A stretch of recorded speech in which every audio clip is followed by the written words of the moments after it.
slightly move it back anyway. Look at that. Thanks for sorting that out. Just like that. Just want to put beeps in. You cheeky beep, beep. Don't touch that beep, Mike, again. Yeah. Beep. That's it. Grand, Just kick everything up. Oh, Yeah. Tom, we apologise in advance, no, right? no, Because that's what we've it's been all ranting about. quite a lot today about nonsense. Oh, good. That's what we want. Well, it's good, because it's it kicks off conversations, doesn't it? So Totally. we're already warmed up. We've had one We've pod, had other musicians on. other musicians. yeah. It's a music morning. We've here. we've had lots of musicians on recently, haven't we? Oh, Obviously, you've have I? seen Barry Yeah. was on. Seen We saw Barry, yeah. Frankie. Who else? We had Ruby Kelly. Oh, nice, We yes. had Catherine Tickell, who I don't know if you know, but she's a I've heard the name. famous Yeah. Northumbrian piper. Oh, in the right, folk yeah. scene. Oh, there we go. In a 40-year career, so that was wow. interesting. Oh, Played cool. with Sting and all that kind of stuff. Nice. Something to his album. Now we've got the new Beautiful generation. The new generation, Right. Tom, yeah. Well, the lovely thing is, we really wanted you on as well because of that there, the new generation. And Oh, totally, two yeah. old fellas who are absolutely obsessed with music. Do you know Yes. what I mean? And like all of us, we just like, if you don't like music, I don't understand why you don't like music. Do you know what I mean? Because some people don't. Oh, totally. I think there's two things in the world everyone agrees on, and that's food and music. Food and music, That's good. Could you come on this podcast? We're definitely going to cross the streams on this one. So, because it's definitely not a food podcast. Now we but it's thought not to ourselves music as well, this kid's going places, we better get him on now early before it never Before I happens turn it down again. now. Never happens. And then in 2 years' time, he's like, let's take that down. I don't like what I said. My management's telling us I'm going to take it down, So what's happening with you at the minute, Tom? It's all kicking off, isn't Oh, it? totally, yeah. We've summer was just ridiculous. Yeah. We did toured with James, played Isle of Wight Festival. It was just brilliant. Put our first single out in probably in a year now. Signed with Fiction Records in March. So Just March this year? Yeah. So I had my first record deal, and so it's just been everything just been on hold while we, get ready to really go for it this year. That's surreal though. I mean, if you wind back a year prior to March, Oh yeah, totally. where was your head at then? Well, it was Did you feel like a long way away. I just totally, yeah. Because I've been, even though I'm 21, I've been doing this a while. I've been playing on stage since I was 8. I've been going forever, and so for someone who would probably be 26, I've probably done the same amount, but just a few years before I started. I liken it like footballers, when you start really young or in entertainment, then you've done your 10,000 hours kind of thing. Do you know what I mean? No, totally. No, I've when it comes to being on stage, I think since probably 2021, I've probably done about 1,000 shows really, which is quite mad to think about. But no, we've it sort of went from last year. It was great, fantastic, but I didn't really know where to go. I was okay, I've done all this and this level, but I don't really know what's going to take us to the next stage and to the next step. And I just sort of took a step away to sort of think about my sound and what I wanted to write about and really go in on the writing part of it. And it seemed this year it's come good. And Fiction Records came knocking pretty early on in the year. So no, it's been a pretty fantastic year so far. Mm-hmm. Yeah. Do you find you kind of, when you're on stage, your influence, your writing, when is your blocks? I've got so many questions. Sorry, Tom, I'm not going to give you them all at the same time, but it's one of those things that's kind of... I'm trying not to. I've got some corkers. I've got the questions. I'll do 5 first, all in one. Is that all right? Yeah. Sorry, Tom, I'll slow it down, right? Because I'm always fascinated by that because, you're 21, but you've been doing it for a while. You've been writing music and stuff like that. And even then, you go, hang on, I'm not sure I want to do that direction. I've got... What is it that I really want to do? Or are you battling with the kind of, has it got to be a banger? What do I want to sing about? No, totally. And I think that was one thing that I was in a bit of a rut with, and it felt like a loop. And it was just every time I'm sat down, right, I'm writing the next single. I'm writing the next thing that's going to be, the main track for the next 3 or 4 months. And it was just so difficult to do because not everything you write is singles, and sometimes you want to write something that's 6.5 minutes long, you know what I mean? You do want to make something like that. Yeah. And funny enough, you'd probably think we're signing a record deal, it's probably a bit more heavy on with stuff like that. But for me, it's sort of opened the idea of creating bodies of work and creating, a sonic piece and a project that I'm proud of instead of just, single done, next single, just keep on posting on socials which you still do. But I feel like there's a lot more cohesiveness with it all now instead of just... I was just... Because I've always been getting influenced by all sorts, through the years, and everything that I put out would just be totally different to the last thing, which is, you know, fine in a sense that, you know, it's keeping it fresh, but it just never really felt like I had any identity remotely whatsoever. Okay. Identity, but it's really, really interesting though, because Yeah, I've yeah. got to get this in now. No, definitely. Go for it. Attack it. But it's a We sound like question. talking sticks. We have a question stick or something like that. So identity, Red right? What really, really got me excited, right? And these, like you said, two old blokes trying to be, you know, on point with understanding what's going on, right? But what you do is more than just the music, and that's quite rare, I think. No. I've not seen that for a long time. Yeah. So if you look at the tradition of like some artists that go beyond just vocal or, you know, songwriting, Totally, yeah. and you look at like visual performers like David Bowie or David Byrne, Talking Heads, Oh, yeah, right? yeah. I need to challenge myself. Have you been inspired by those people? Totally. Because I can see Completely, it. yeah. Because like your on stage presence is really, really interesting. Yeah, And it strikes me straight away when I see you perform. those sort of things always. It was weird because musically they always inspired me growing up, and for a while I just hadn't, you know, quite figured out the way I wanted to put myself across and the way I want to look. And obviously it's heavily influenced, but it's influenced by so many other things as well. You know, the likes of The Cure and all that, and there's so many elements, and heavily 80s at the moment, that sort of thing. But I think these things are always moments in time, and these are just what I feel like it is at the moment. And, you know, the next time I put something out, the next body of work I put out, it might feel totally different again, and I might freshen it up again. But I think instead of just approaching things as this is who I am all the time, I just don't, especially this age, you aren't like that all the time. Sometimes you jump in between, you know, who you are and you're still working yourself out. And I feel like I'm just trying to put that across and you know, the current project that we have, the recent single Fashion, it has, you know, totally been about all of that. Yeah. And visually, you know, I was trying to make everything look like a really low standard fashion shoot and really sort of like DIY. And, you know, me and Katie, who's the bassist in my band, she helps me with all the visuals. She does everything like that. I'm actually filming a music video like tomorrow. And that is, we just primarily focus on how do we put it across now instead of just here's the song and, you know, listen to it, stream it, because I just don't think people connect with stuff like that. I think that's really important, that though, because I think over the last 20 years, and there's loads of different camps and different schools of thought on this, right? Yeah. You can be a musician, you can be a fantastic musician, and you'll get your hardcore fans who come and watch somebody standing still on the stage for 20 minutes, half an hour, 45 minutes, whatever, just performing. But actually, what's always got me excited is performance, like Totally, the theatre of performance, and Front man. like it's almost like there was an anti-intellectual approach to abandoning that over the last 20 years, where it was like it's just about the music. but It's not. No, it's not just certainly about not. the music. Yeah. And I think that's why, so like the social media aspect of it gets a lot of stick because it is like a full-time job approaching that part of it. But it's such an easy way for you to put across your performance and the way that you perform and the way that you visually present yourself on the stage without just having the music as something to base off. And I think the way you can utilise that so much more and how it is just this free tool that you can use, I think is fantastic.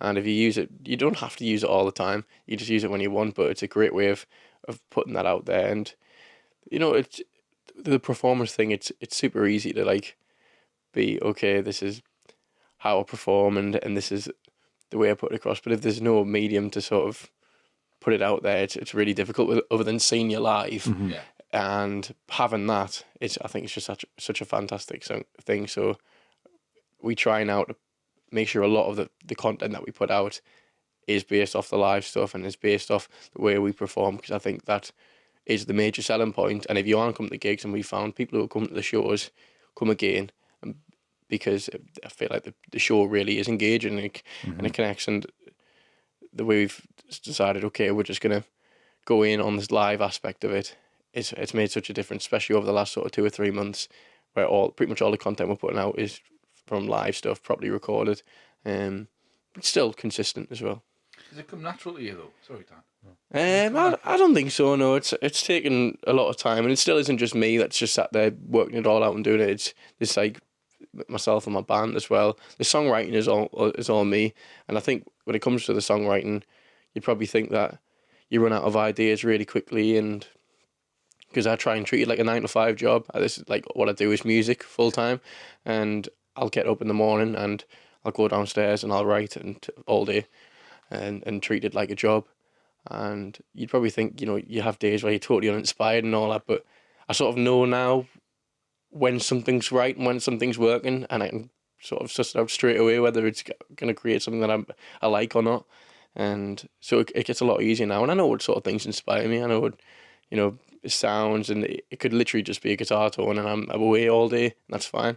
And so I just try and if something isn't coming off the cuff straight away, I just know I can sit and make some content instead and make some social stuff, and I just try and treat it like a full-time job. But don't think it's natural. I just think I've done it all the time, and it's just all I've known. Yeah, but you're kind of using your natural abilities. Plus, if you put your head into a business aspect, because it is a business, it's called show business for a reason. You've got to put the business side in there as well. Yeah. And also, you might not be inspired and writing round the clock all of the time, but you are putting time and effort into your business, which is you, which is the music, which is the band, and it's all full circle. There's lots of elements now, and the social media is so big because everything's visual, and you have to be putting yourself out there, and it's an easy thing to put yourself out there quickly as well, isn't it? No, totally. Yeah, but does it get, as a old fella talking to a young lad, it gets exhausting, social media, to keep up with the Joneses kind of thing? Yeah, Do you find that yourself as well? Yeah, it is difficult because sometimes you'll go, oh God, it's been 2 days since I've posted anything. I should probably do something about it, and sometimes you're just putting out run of the mill things, just so that something's there on your feed. But I think the most positive way you can approach it is just try and have fun with it, and try and like do it with friends and all that sort of stuff, instead of me just sat on my own making content, make it fun. Like we played with, like, open for Robbie Williams at that Come Together festival in Newcastle the other week, and me and a band just I've got like a second account on it on TikTok, so I've got Tom A. Smith, and like a second account I'll just do like stupid stuff called Tom B. Smith. Brilliant. Oh, you even brought it up. It's music branded. You could have a different career, have an alter ego career. Totally. I could just like totally pretend that Tom A. Smith doesn't exist, and just be trying to sue him, trying to sue myself with my other account. Have an argument with yourself. Yeah. But I posted this TikTok where it was literally Robbie Williams had finished his set and he didn't play Candy. Like, which, by the way, that's ridiculous. But you know, fair enough. He did like a chorus of it, just on acoustic, but it wasn't enough. And we just put a TikTok on. Everyone was leaving, and we're just like shaking our heads saying, "Why is everyone going? He hasn't played Candy yet." And I got 150,000 views overnight. Yeah. And literally, I'll sit and spend hours creating content for songs and posting for it to get 5-6K views, and just not even like, and that was just done in 30 seconds.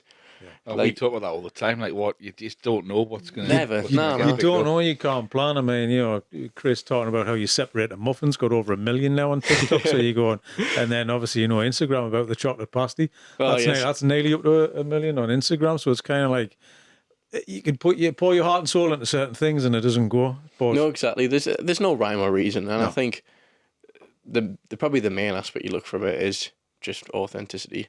Like that clip of the chocolate pasty thing, it was just Frankie just totally being stupid and being himself, and you know, that was just the sort of thing we'd joke about as a band, the three of us, and just put it on there. So I think probably it is down to just being authentic and relatable. And you know, if you don't know an artist, you don't know anyone, unless that song's instantly hitting them, it's not really going to have that same impact as something that's funny or something that you know, you can relate to. So the algorithm is such a weird thing that I don't think we'll ever understand. But you've just got to keep trying to be authentic, and I think that's the main way you'll see results. Did you get a chance to ask Robbie Williams why I didn't play Candy? I know what it is. I need to, because I've got it, to be honest. All right, Robbie.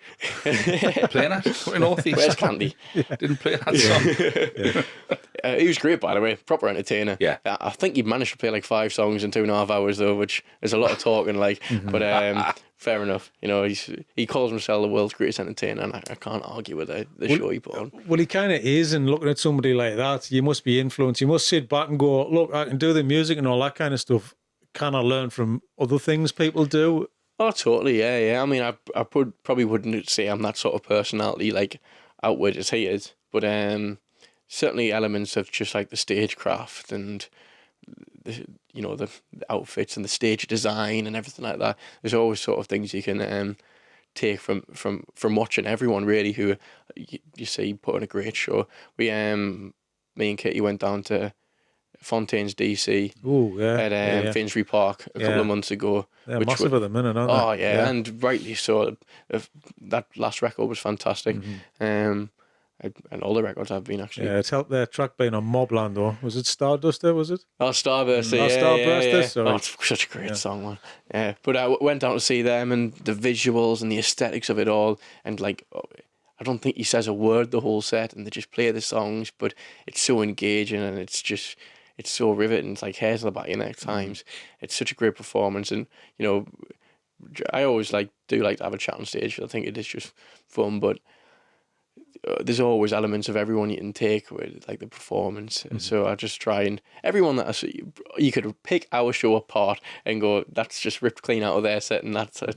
And I just think that's great, and I think that's just how we get better, and we gradually over time create our own sort of style and create our own sort of way of doing things. And I think everyone's just inspired by someone else. So everyone's a magpie. I mean, they say that with all creative industries. Everyone's a magpie. Yeah. You're always picking stuff up everywhere you look. Totally. Even subconsciously, you'll be seeing stuff and integrating into what you do. You're not reinventing the wheel. You're just changing the spokes. That's with everything in life, So it's already there. But they're being themselves, and you being yourself. That's all you can do, really. No, of course, and I think there's everyone's like individual in their own sense, really, and as much as you can put that out there is great.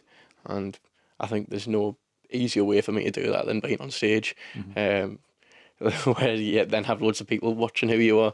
So I try and keep that on there as much as possible. I'll still have my sort of witty northeast Macam style about it, but I still try and put on like a bit of a swagger. Try and think I'm at least a little bit cool. But do you kind of? I've heard it helps like being a character. It helps being in anything. If you're walking into a room full of people, if you put a little bit of a different hat on, like a character of this person, then they find it easier to do that thing, in front of people. Yeah. And I think in a sense it is still acting. It's still like I don't leave the house dressed like that. I don't like walk about and go on the way that I do on stage. But it is in a sense a little bit of acting. So I did a little bit of stage school like back in secondary school. But yeah, I think it is just trying to put across an exaggerated version of yourself, really. Yeah, it is, because it has to be entertaining as well. It also gives you allowance, doesn't it? It gives you allowances, because if you look at some of the best musicians and entertainers over the years, over the decades, a lot of them, I mentioned them before, people like Talking Heads and like U2, people like that who've been able to expand their music into different genres because of the fact that they have almost alter egos that give them that allowance to abandon previous work that they've done. No, totally. Into a different space entirely. But totally, it showed you're an entertainer, you're on stage, you're sort of, Freddie Mercury's the ultimate frontman in a band, really. So, he's not like that off stage, but it's an enhanced version of who he is. Yeah, because it's his personality. So we've all done it in the mirror. You know what I mean? How do you do it on a stage? Yeah. Well, you just got to pretend there's a big mirror there, really. No, that's what I wonder. You're a young lad now, but where did that spark come from? And there must have been. It's that big leap that you take from thinking, "Can I do this? Or do I want to do this?" I think to it. I think I've always loved it, and I've always enjoyed being on stage. It was just sort of a real escape for me. Was like, this is like the thing that I do. I was going through school, everyone's playing football and everything like that, and I wasn't particularly good at any of that. I still love football and go to as many Sunderland games as possible. I've seen it for 10 years. I have one sat there that I can go to, but I'm never really home on a Saturday to go along as much anymore. But I still find a way of watching it somehow. But no, being on stage was just sort of my thing that I did, and even through school, that's what I was known for at school, as the kid who would just bring a guitar everywhere and want to be on stage. And over the last sort of 4 years, it's really been quite like all the time we've been out away on the road on stage, and my performances, even though we've all got better as a group and as a band, I'd say overall it's probably I've had to improve the most and had to grow the most. everyone's performance has obviously got better and better, but I think I've had to take it another level and out there a little bit more, just mainly because there's so much going on. There's so many different bands and so many different artists that you see, and often a lot of them are inspired by the same thing and have the same show and the same performance, and it's just trying to make yourself a little bit different. And every single time I go on stage, I just make the box a little bit bigger every time and stretch it out and see how far I can go every single time. And soon enough it'll just be so out there it'll be ridiculous. But I think it's got to be gradual, and you never want to jump too far out your comfort zone all the time, because sometimes it's obvious. Like, do you just grow into this? Because you've gone from like a year and a half ago saying, I don't know where this is going to go. Yeah. Right, and then you've just opened up for Robbie Williams. Yeah. You're playing on stage with Dave Stewart, just like, was it last week? Yeah. Like, do you have like a shake your head moments where you think, have I got to this point? Or do you just naturally grow into that? You're always evolving, so... Yeah. I think there is moments where I'm like, yeah, this is amazing, but I'm nowhere near where I want to be, at all. And these are all just little moments and little steps. And, I've nowhere near made it yet remotely. And I'm just enjoying every second of it. And according to people who've made it, the most fun part is actually the making it happening and the journey. And, so I try and just take every moment. What's fantastic is it's new for us all, the whole band. I've not just, and if you can afford to do it, amazing, but I haven't got a load of session musicians in playing, people who have, done these shows, hundreds and hundreds of times and have played these venues and that. And every time we do something, it's new for all of us and we're all experiencing it together. And yeah, I just try and enjoy it as much as I can. But if I looked at my show that I do now a year and a half ago, I think, what on earth? This is what am I doing? But I'd be buzzing. But I think sometimes it's just like once you get that one bit of gratification from any of it, it's like, right, here we go. That works. And I think people just like seeing things that are as out there and different as possible. At the end of the day, you're the one on stage. If they're going to judge you, you never come off stage and people ever tell you, that was awful or anything like that. They just don't do that. And even if they're thinking that, it doesn't matter. They're not telling you it. So as long as you're enjoying it, that's as much as the more out there it gets, the more fun it gets for me now at the moment. Mm-hmm. So what's the band story though? Like, so 1 minute you're kicking around school, people playing football and that, and when did you all gravitate towards each other? How did that happen? Well, so Dylan and Fraser, drums and guitar, they were both in bands with my older brother, like through school. My brother was like part of like soul bands and school rock bands and all that, and he was always like the best singer at school. Like he just was, and he loved like the stage school and everything like that. He's now a doctor, so he's a smart one. That's a bit of a curveball, isn't it? Yeah, it's quite a leap. Dr. Dre. Dr. Dre.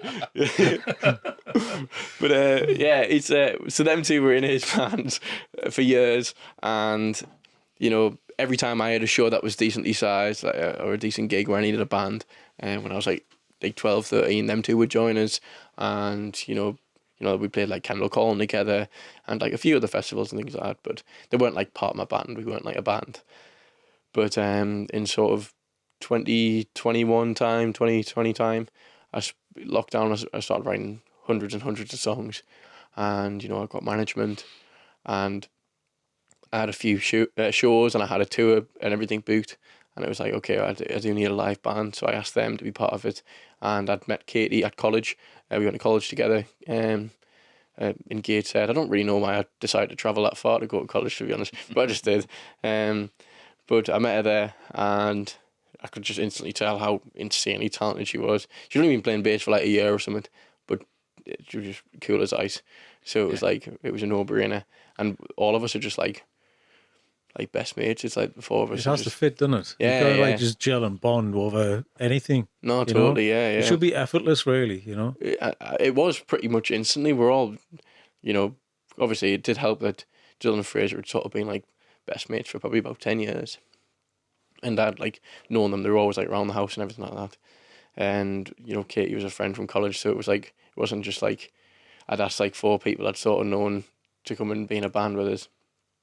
And we just sort of instantly, And because we were experiencing these amazing things together, it felt like we just had like this instant sort of bond that no one else could really have, because it was like we, you know, instantly were like getting asked to open for Elton John together and touring with Miles Kane, and like from literally being at college the year before. Actually, no, we were still at college.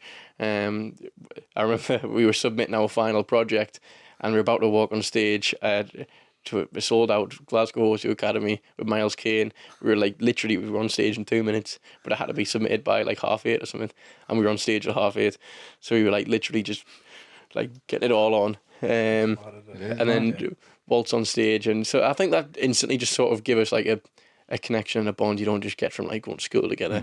Like we were just like experiencing these like life-changing moments like every weekend together, and I think that's super special. And I think that's why that hasn't even been a doubt who the band is like since then, and who I'm gonna have on the road with us. Recently we've had a new addition actually. You might have seen from recent footage, but my younger sister Hannah is now part of the band. And when I know Barry was on here, and he talked about me, my younger sister, and my brother, and Hannah is literally just the most talented human being on the planet. It's like insane. She was like great at piano by the time she was like 10. It's like ridiculous. She's obviously taught by Barry. And actually, I think it was Barry's shout out, wasn't it, when we asked him about the future of music of the region, who to look out for. And it was you. Nice. Oh, amazing. Oh, mega. Nice. I mean, that's incredible to hear, because he is just like, I started getting lessons when I was 4, and it was from a guy called Chris Ricorti in a band called Detroit Social Club, a Newcastle band. Really, really great. Who actually was signed to Fiction and signed by the same A&R that signed me. It was a bit of a full circle sort of moment there. But yeah, so I started learning when I was 4, and he really got me into just enjoying playing guitar and enjoying music and having fun. You know, he'd come round and we'd play football for 10 minutes and then FIFA for an hour, then we'd do like 5 minutes of guitar lesson at the end while they all drank my dad's drink. And it was literally just like a rock band came round every story. Exactly, and it was just a rock band came round every single week. I remember getting a keyboard. It was a drum lesson from the drum teacher who was in the band, and he'd spilt over like just like a vodka lemonade or something like that, and he was like, you can take the blame, and I'll just tell him that you've been playing really well, you've clearly been practicing. I was like, right, okay. I think it was like a Radiohead moment where you spilt the vodka and what was it, vodka lemonade or something like that on the keyboard, you press the button, you're like, oh, that's a new sound. That's how it started. That's like going to He's thrown up the toilet. Quick record that. Just some weird static. Needs to go an octave higher. But so you're from like a music. Clearly, what are your parents? Do they kind of have a musical gene in you? Because if you're all talented in this family, musicians here, what's going on? Yeah, not at all. My mum played a little bit of violin in school and that, but just like she wasn't a great player, I don't think. But my family have always loved music. My dad is like the biggest music fan going. You know, in the house it was always like just Oasis, Blair and Beatles. You know, I must say over the last few years I've gotten him into some stuff as well. Gotten him into like Led Zeppelin, who Barry got me majorly into. All right, okay. He was like he told us to go and buy. I was like, I want to go and buy me first vinyl. He's like, well, go and get Led Zeppelin 3. So I got Led Zeppelin 3, or a Led Zeppelin record, and he got me into like Radiohead, OK Computer. He was like, this is the best album you'll ever hear. Groundbreaking stuff on it. Yeah. He's like, it's the best album you'll ever hear, and you know, he's like teaching his tracks off that. But yeah, Barry totally just got me in love with like playing guitar and like obsessed with, you know, guitar riffs, and literally the lesson would consist of, I think this is how I picked it up so much so quickly really, was just watching him play at 100 mile an hour while I played 4 chords and he just soloed for an hour. And that was just me learning. I was just watching him you know, do it all, which was amazing. And then at 5 minutes at the end of the lesson he'll be like, right, now you have a go, I'll play, and then you know, for about 5 minutes, and then he'll be like, yeah, and me again. But no, he's just a genius and great. And my last single, Fashion, I worked with him on that, and it's the first time we'd like worked together creating music, and that was a really brilliant day and a great time, and it sounds fantastic. And you know, he produced it at his amazing studios, Birdland Studios, at the Peacock, with his fantastic school name. and which my younger sister is actually does that course, and says it's fantastic. So he is just like a total genius and brilliant, and no, he's someone they're very lucky to have him, because for all of my touring, all the shows I've done and bands I've met, I've not met a better musician than Barry yet. Like, he's, I've got to say, like in the Tyne and Weir musical derby, yeah, Sunderland's definitely winning. Like, I think so. It's getting closer. Like, there's a lot going on over here. It's now. exciting. Yeah. But obviously, you've got like Sam Fender, which is really tough to compete with. But he's but in terms of just like how I feel like Sunderland infrastructure when it comes to music is really on its way up. All you need to do now is go into Keele Square. Culturally, it's so massive here.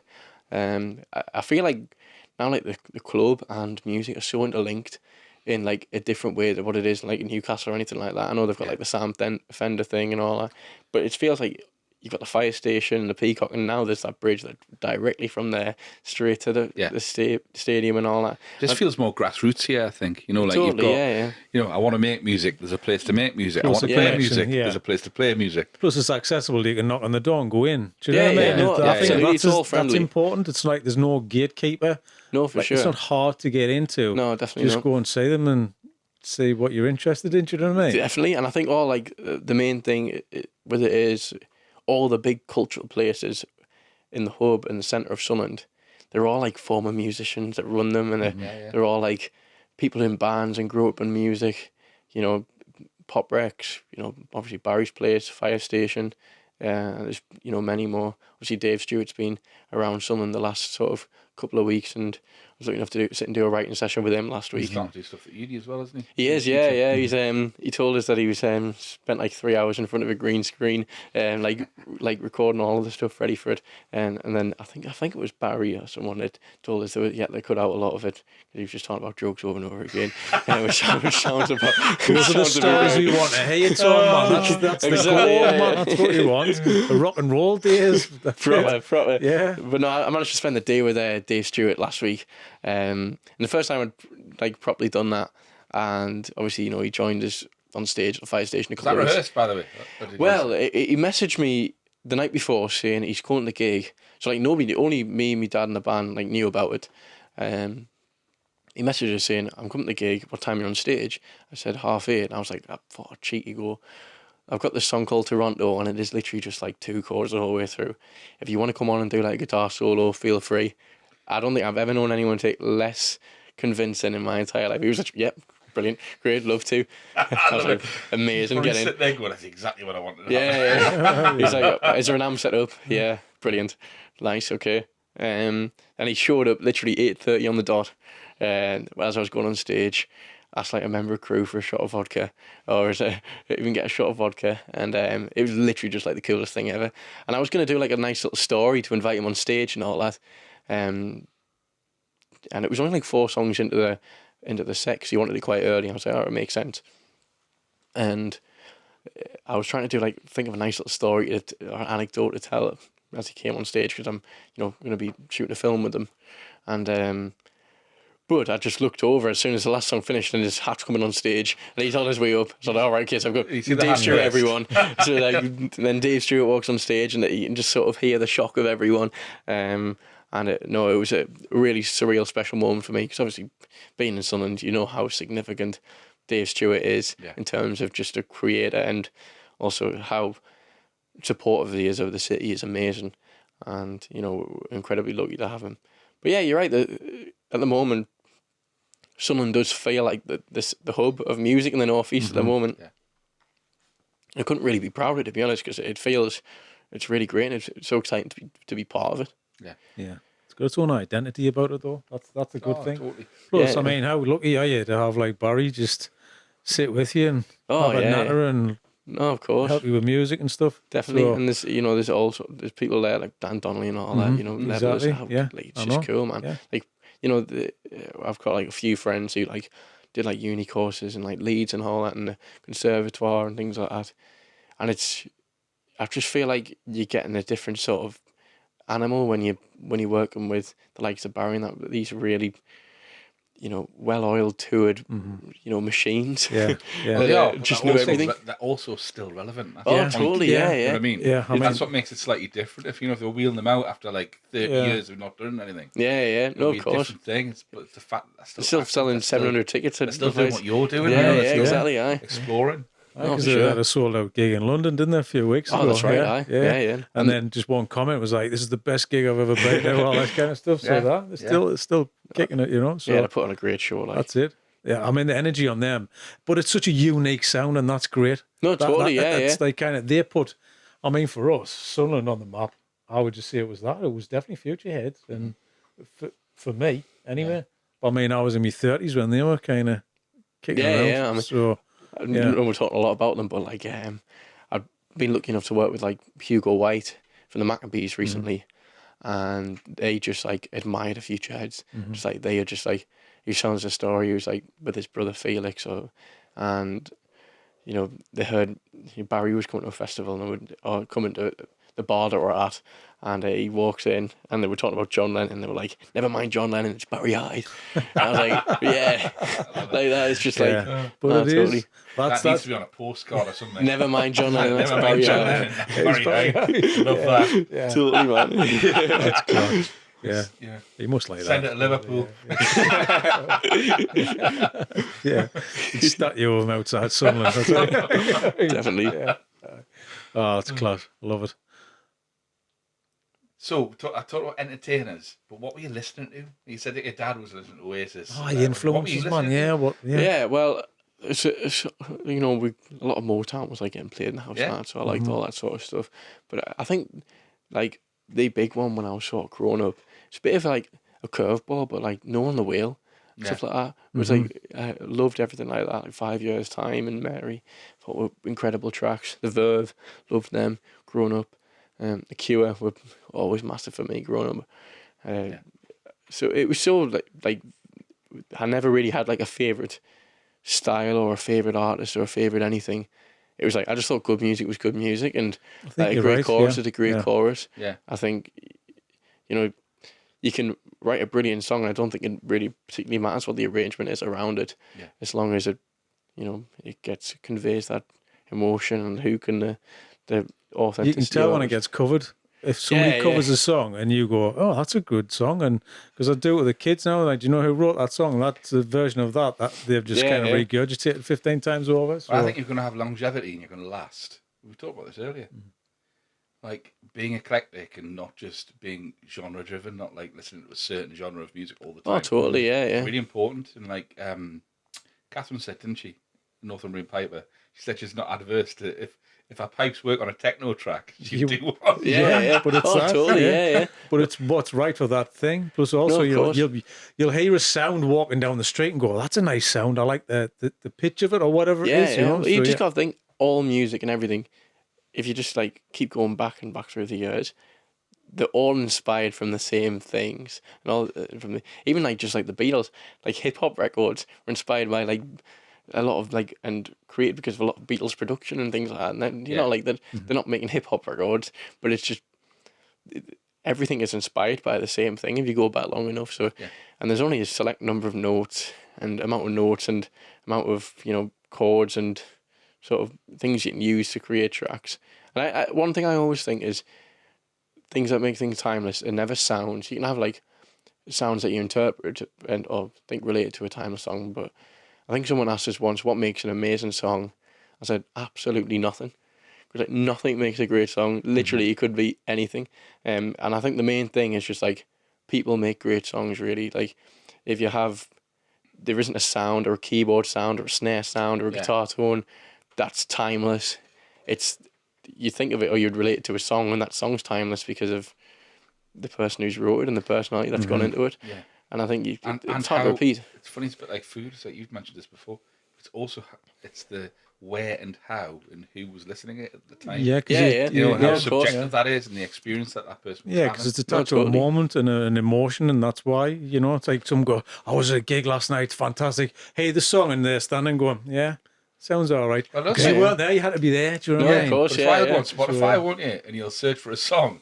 You'll be like, "No, not that one. I meant the live version." Yeah. Because you've got This, you've yeah, anchored in your brain. No, of Like, course. you've heard something very specific and very nuanced in that one performance. Yeah, yeah. And that was who you were with, where it was. Yeah, yeah. Why it was completely. important. Yeah, No, of course, and I think it is so difficult to replicate, and I think that's one reason that we're not getting as many like timeless records now. But I think another reason is that I think a lot of artists aren't particularly given a lot of time Yeah. to be able to make a timeless record. If you think like Prince, I know he's obviously had great records before that, but it took him 6 albums for it to be Purple Rain, and like no artist is getting 6 albums now. Yeah. If you sign to a label or anything like that, you've got one record and that's your chance. And these could be like a 20-year-old band, and like they don't know yet. They're just still experimenting, still creating. It doesn't mean that they're bad musicians or bad creators. They just need more time to grow and expand. And That and pressure, though, that pressure robs you of the artistry, though, doesn't it? It totally does. Yeah, yeah. I see that. I did worry about, like, when you look at Sam Fender. You know, he's pushing out a lot of music in a quite small space of time. Yeah. Mm-hmm. Do you feel that pressure? Do you feel that pressure? I'm not going to, with your label and who signed you. Do you feel the pressure to be creating all the time? Well, I enjoy creating all the time, so I think it's. I think regardless, I'd do it anyway. But I don't particularly feel the pressure yet because still haven't got my first record out from under my out yet, and I think you have a little bit more time and you've got a little bit more to think about when it comes to that one. Because once the ball's rolling, you've got to be away and you've got to keep it going. And they do say a lot, especially with new artists, try and release like every 8 weeks. Yeah. And it's like, it's great, but that means you're doing like a single campaign all the time, and you're never giving anything any time to sort of naturally. And there's a lot of bands now. I mean, I don't know if you heard of a group called Wonder Horse. And their first record, it took 2 years before really any started getting interested at all, and then all of a sudden the tracks from that record are now their biggest songs, and it worked in their favour because I think it gave them a little bit more time to work on their second album, and it was like 2-3 years in between them 2 albums. But it took 18 months, 2 years before that leading single on there did anything. I mean, there's loads of bands. I mean, I remember Elbow didn't even hit mainstream. They were like going for 15 years before it really popped. But no, the fans were really the fans were really kind of following through 4 albums in, and then all of a sudden, bang, and then they're everywhere, hitting Glastonbury and all that kind of stuff. But you look like Pulp. I mean, Pulp are a classic example of that. I mean, they were performing for like 15 years or something before they hit the mainstream. Well, it's nuts, isn't it? But now it's a different game now, though, Tom. It really totally is. But you're coming in at a new game. Yeah. So you understand the old game because you've seen it, but what's that like now? Because I've heard it is very single heavy, and has the album died or not? I don't think so. I think playlists are the main thing. I think music now, you're not putting music out you're not promoting music anymore. You're using music to promote you in a sense, really. Yeah. And it's like, that's promoting what you're doing. That's promoting your gigs. It's promoting your merch. It's promoting everything, because your music's not making you any money. Like it's a live gigs, isn't it? It's a live part of it that's making you any money. So it's such a shame though, because it's like the death of the a concept album. Yeah. You know what I mean? Like, listen to Jimi Hendrix, or you listen to Led Zeppelin, or you listen to Sgt. Pepper's. Yeah. Right? No, totally. Concept albums, they're like universes that you're meant to But people aren't climb they're not going to get that chance to do it unless you've got the money to do it. But I mean, I was listening, you might have heard, it was Field Music. They're doing the Doors. Did you see that clip? Yeah, amazing. I listened to Richard Osman, Rested Entertainment. That's right. And he was talking about this very problem now. Mm-hmm. And they're likening it to how much. What's the number that you'd need to make minimum wage? And it was 560,000 downloads a month, right? And they said that's equivalent to Alison Moore. So Alison Moore, with her back catalogue now, would make minimum wage. That's impossible to sustain. So therefore, you can't make money from albums and stuff like that. And he brought Field Music band as well. Yeah, that's it. So Field Music, they're doing a Doors tribute band just to kind of do what they want to do, because they sell out by being the Doors tribute band now, so they've had to change tact in the business just to kind of keep the lights on, so to speak. So it's interesting, isn't it? It is, and I think obviously Field Music, phenomenal, amazing. Dave Brewis and Peter have been able to work with on a couple of occasions, and they're just total geniuses, and they've got so many fantastic records.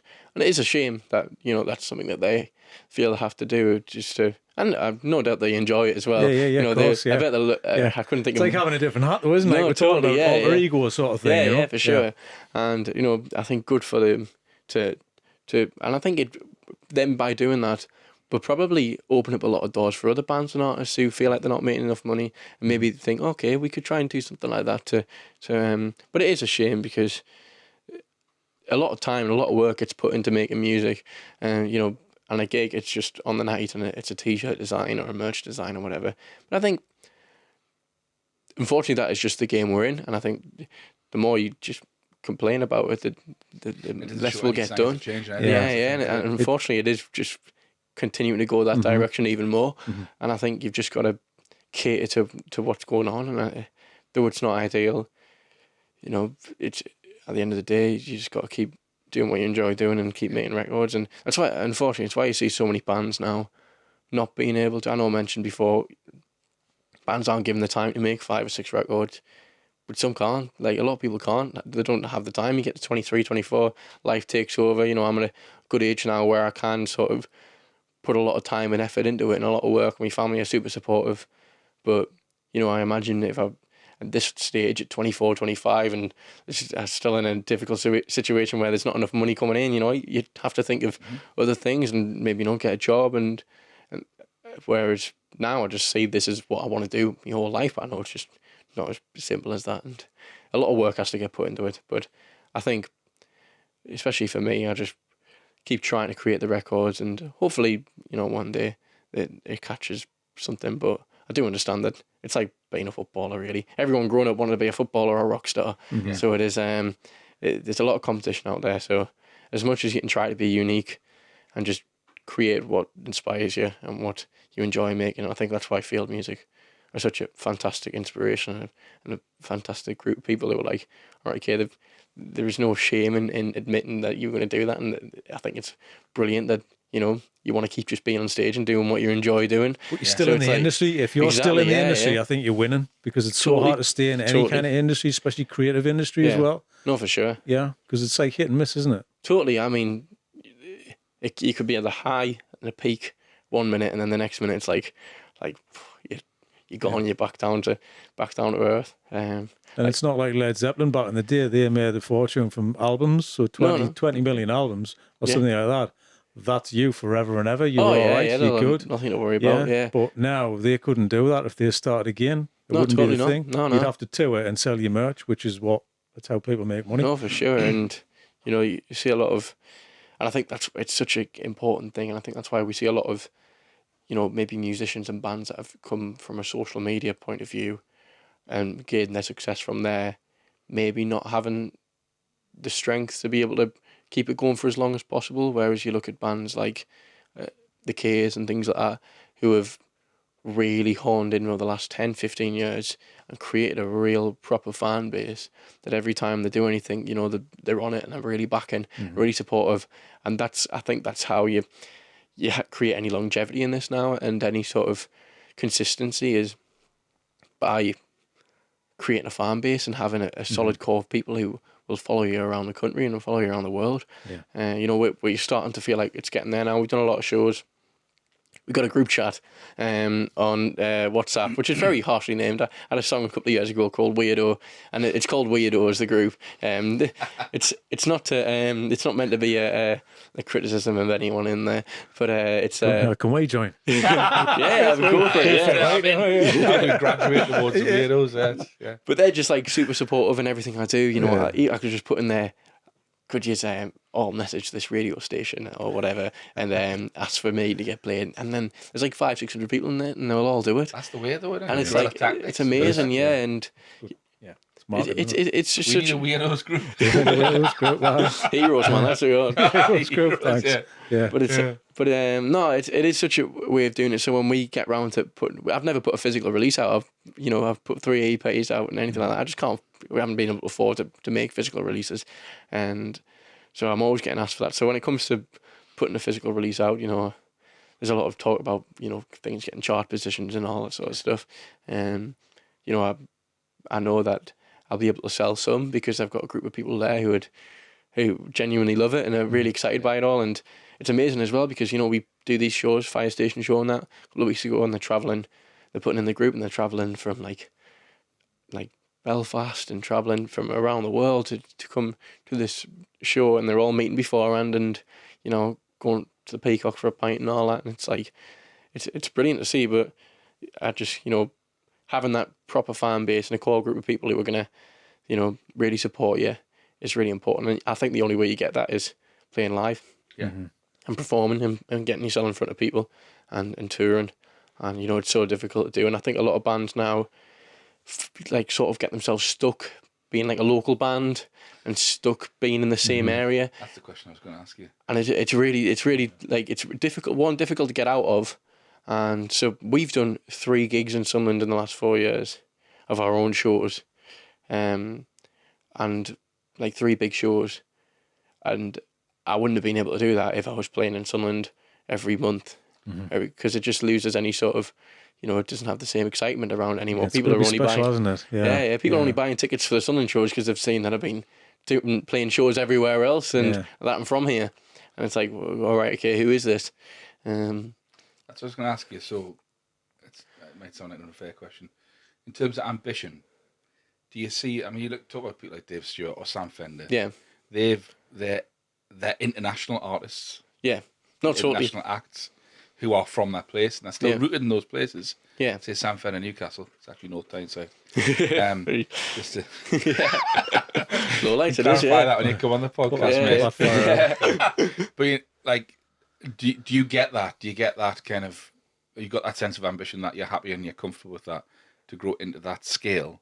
Oh, and yeah. Your roots will always be here, but you're foremost international. No, totally. Yeah, I don't want to do anything else. It's just like, it's not like the thing I want to do is I want to be famous. It's not. I just want to write as much music that will impact as many people as possible. Really. Yeah. Do what you love. You know? Exactly. Yeah. And I think the only way to be able to do what you love and just do that all the time is unfortunately getting to that level. So that is that's always been the goal for me. And always, you know, for about 10 years, my lock screen on my phone was Pyramid Stage at Glastonbury. I went there for the first time when I was 10. I did play, which was amazing. I just like played in a little cafe at the back, but you know, I still said I played Glastonbury when I was 10. What an experience though, No, 10-year-old. Yeah. It was basically I got there and I just brought an acoustic just in case, and somebody had dropped out, and I think like if you played, you had like pre-book to play or something like that, and I got there and somebody dropped out and I was like, well, I'll fill in, I'll play, and I had an acoustic and they were like, well, can you play? And my dad like showed them a couple of videos and that. I was like, all right, okay. So I was just doing like Beach Boys covers, Beatles covers and all that sort of stuff. But this like tent, no bigger for 50 people, all of a sudden there's like 500 people just like couldn't get in, and it was like just like flooding out the back and all that. Like early on a Sunday or something like that. But it was amazing. But yeah, my lock screen on my phone was being Pyramid Stage. And you know, I'd seen like Elbow, Paul McCartney, bring out Bruce Springsteen on there, and like that was always been the goal for me. But as I say before, I think I said this on an interview I did a few days ago, and it was always just like, if you aim for the stars, you'll reach the moon, sort of thing. Yeah. So if I just as high as I can go, high as possible, I'll get. I'm sure with that much work, I'll get to a decent enough stage. I'll be happy with. But I'm still like, you know, if it ended tomorrow, I'd be happy with what I've done so far. I've enjoyed it. It's been great fun. But no, the goal and the dream is always to just take it as far as possible, really. Yeah. What were you doing when you were 10? Alice, what were you doing when you were 10? Wasn't sitting playing guitar. I was going to say. 500 people, no, definitely No, not. same, yeah, not doing that. Do you remember what you would have been doing? Writing Valentine's cards out and that.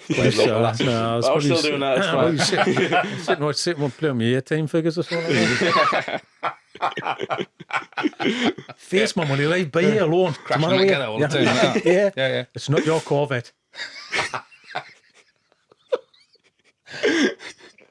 My job is to try and make them laugh. Man, that's ridiculous. Your mum and dad get that one. Do you know what I mean? I'm sure they your will. Corvette. 18, I had the 18 van, I remember now. Oh, face Corvette and everything. I was more of a He-Man sort of guy. Oh, yeah. Aye. Yeah, this is in and out for me. Like, Castle Grayskull. I tell you what, Murdoch's arms are a bit floppy. Like I overplayed with Murdoch. Yeah. Yeah. Go on YouTube. Just Google it. You know what I mean. Great, man. These are characters which made into figures, which are like kind of iconic, weren't they, when we were kids? Oh, this is what we used to watch on a Saturday, man. Saturday tea time. love it. Right. Okay, then. it's time. It's time. Right. The confusion of the menu. Right, okay. Right. This is so confusing, Tom. We'll just keep going That's with it. really confusing, yeah. Pick anything from there, apart from Greg's. We're going to do that last. So anything you want. Right, okay. Should we Everybody go? always says, where do I want to pick from? Yeah. Yeah, Anything you want, go, and interpret anything on that menu, and we'll just prompt you. say something on there, even if it's a title, I don't care. We just deal with it. Come on, we'll go first pint. Oh, that's a good Oh, one. hang on. Right, Straight okay. in there. I love it. Right, Jam. Yeah. Are we going legal or first? First, man. You can't again legal. It's my way. My Are we first. saying pint or drink? What time is this? Hang on.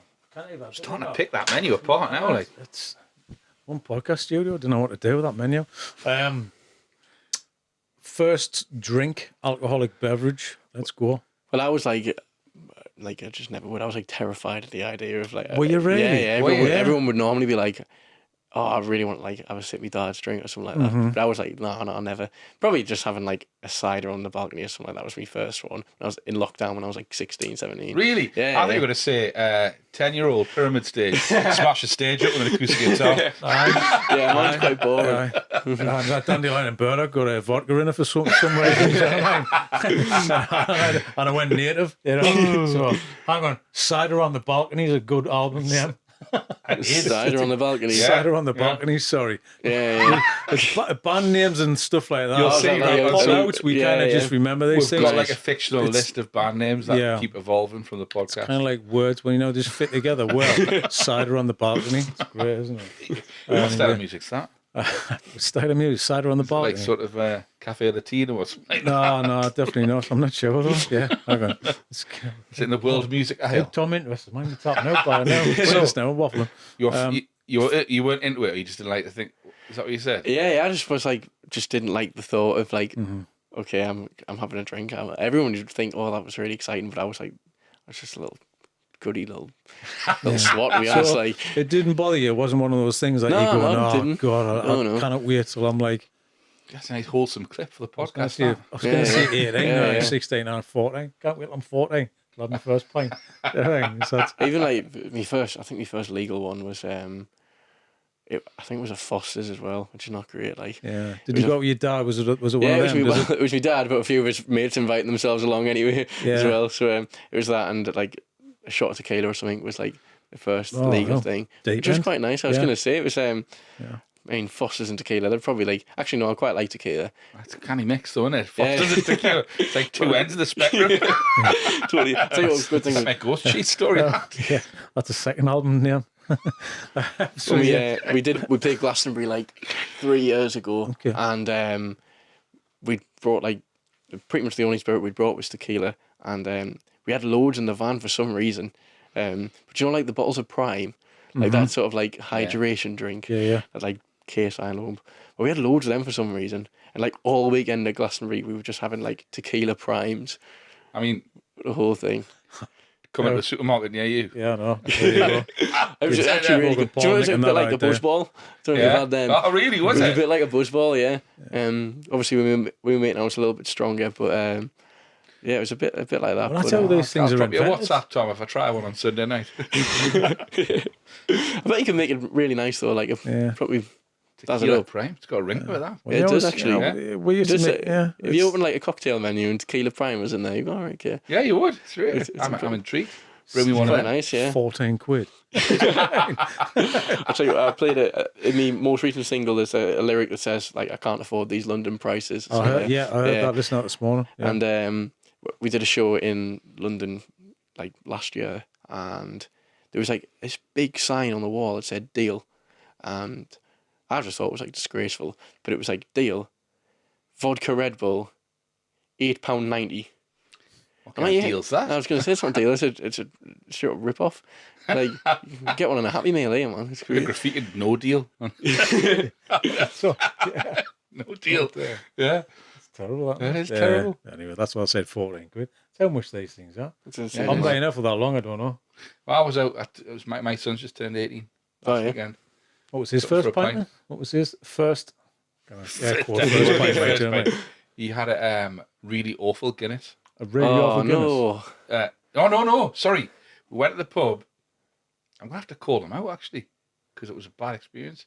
And I love you usually. It was the Brandon in South Gosford. All right. Right. Love you. But you had nothing on. There was no Guinness. And then you were working. Didn't you have a bad bar experience? You're working down the tap. Sorry. I can't on that either. So we went for a little bag over the top. I thought we were trying to take an exotic slant on a pint of lager. Yeah. So we had Red Stripe. Oh, I like a red stripe. I like a Red Stripe. Yeah, really from a nice. can, but the pint wasn't very nice. No. So we had half of it and went, I don't like that. I was like, that's memorable. Yeah. 18-year-old. Well, Yeah. there you go. Thanks, Dad. Yeah. It's very... You Good can't- on you, mate. your See you first later. Guinness can't be a bad Guinness either, because that'll just like totally ruin any Guinness. Oh, like, you'll never order it again, Guinness, and it's so nice. So you yeah, can't. it is. Yeah, because it kind of ruins it for the rest moving Oh, forward, that's all doesn't like, it? you know, So- proud that pint of Guinness for me. So, yeah. Dodgy Red Stripe. yeah, it's off. Yeah, That's been in the off. tap for I'm about well 14 that. years. I'm well that. You're the only person who's ordered Red Stripe since last March. Dripping Tell out you the what, why tap. didn't you just say, what have you got? You know what I mean? Right there on the bar, just ask this question, what have you got on top, please? Yeah. Yeah. I think to be fair, if anybody sees this, I think they've been battered because I think the rugby had been on, Oh, right, okay. and you know when you go somewhere and it's like as if everybody's hiding, like the place has looked like there's been lots of people in there, then all of a sudden Been they're all gone home. ransacked. Yeah. Yeah, it was ransacked. It was. So yeah, I'll give them a Let off. get out of jail free card for that one. I'll be back. Picture on the wall was slightly tilted. Something, But something, a hand peeks out from behind the Something's sofa over and straight like that. something went down here. What happened? Yeah. Right, next question. Next question there. Tom. Actually, do you know what it is? I've seen it, and we're going to talk crisps. All right, go on then. Everybody loves that question, like. Yeah. Because it's one of those. Are you a crisp aficionado? Hate And them. you hate them. Hate it's like I think it's the biggest phobia I think I possibly. You can't open crisps in the van. There's only one food. There's only one like food part of our rider and it says no crisps and big caps at the bottom. Whoa. Like Really? I've never heard this before. I've ever heard anybody say that. I like no like crisp in not the a van. single flavour. It's a bumper sticker, isn't it? I don't mind like the odd like the really like spicy Doritos. I think they're like but they're not really crisps. They're like the corn sort of things. Yeah. But like any crisp, I can't do Why it. is that, then, Always. Tom? What's happened? I think I must have just had like a really bad experience with a prawn cocktail crisp or something back in the day. Slipped on a monster much. Got a hula hoop stuck on your finger. That's our thing. I'll tell you what happened. Like Tom was in a soft player once. It was just like kids chucking bags of crisps at him. Do you know what I mean? He's like, oh, like we're going to favour. Someone fill me pillow with quavers. I'll be all right, actually, wouldn't it? You know? Just crunch every time you roll The smell over. though, man. Yeah. So have you ever had a crisp? Have you ever- yeah. The worst. I had to have a crisp, and I've always been like, I had to have. I've had a crisp before. But he said I had to. But he said I had to have a crisp. I had to have a crisp live on TV, right? Oh, you had live I on hadn't had TV? one for probably 10 years, and I distinctly hate them. And it wasn't like any. It was prawn cocktail as well. Did they That was know? like, Did they drop you in it? I don't know. It felt like it did. Aye. It's something had been planned. Yeah. But it was live on Sunday brunch. You know, when you do like the sandwiches and all that. And the next one for me was just a crisp sandwich, and it was like prawns. Really? And I like prawns, but it was like prawns, like this thick layer of like prawn cocktail crisps, and you can see it on telly, just like opening it and pushing all the crisps to the back, like they sneakily in the background and then biting them. Professional, like it. Yeah, Yeah, you're gonna go But for like it. the camera's just on us, and I can see it on the screen in the corner Lights as on. I'm just like I've got to see this. unhinged, like Sweating, biting into lights it. on, cameras zooming in. It was like 7 a.m. Yeah.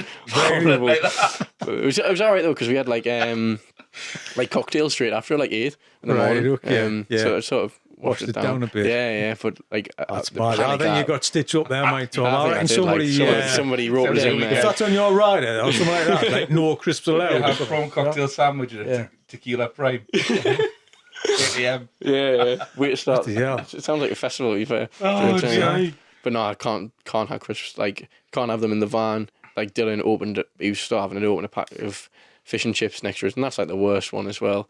And we had like 5 hours to go, and it was horror, man. Really? Horror. Yeah. I just want to see your face in a van with everybody. You know back in the day when your mate wants to smoke but you can't smoke the car, so he hangs out the window. I just imagine that he's hitting Chris out the window. Which you couldn't do it with what's it like? You couldn't do it with anything, yeah. So gone up your hands, you know what I mean? See you talk, I'm going to turn out the window with this cover. Just trying to do a salt and shake. Yeah, catching them behind.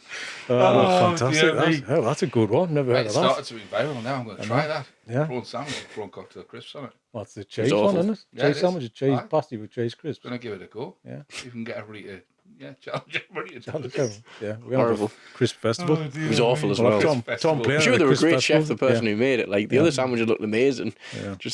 And everyone kept going, I want to try that one to mine. When I was like, Nate, what? I was going to say, can I have it? But the worst thing is, they brought them all back to our dressing room afterwards, so they're done. And then I came back and it's there again, just like in the dressing room. Everyone took it in. Tom, you look like you enjoyed that. So there's a pallet though outside for you to take back in the van. Horrible. I just think it's your bandmates just crazed up laughing, do you know what I mean? Behind the scenes, just watching them go on, eat that crisp. He probably did the call. He loves prawn cocktail crisp sandwiches. That's his mum. It's his birthday. Special treat for him. Do you know what I mean? Yeah. Oh, horror. Okay then, Tom. What's your Greg's order? It's because I'm there so much. I probably already had everything off the menu anyway. But like, cause sometimes I'll be there at like 5 a.m. And like mainly I'll get like a pizza slice and a vegan sausage roll sort of thing. It's pretty chill. Today I had the new mac and cheese.